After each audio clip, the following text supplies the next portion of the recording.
রতন দা, রতন দা এখন চলে আয়। হ্যাঁ হ্যাঁ হ্যাঁ, এই তো আশীর্বাদ শেষ হয়ে যাচ্ছে। হ্যাঁ তাহলে তো চলে আসবে, নয় চান করবে তো এখনই, এখন তো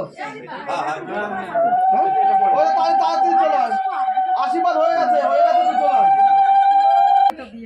আয়।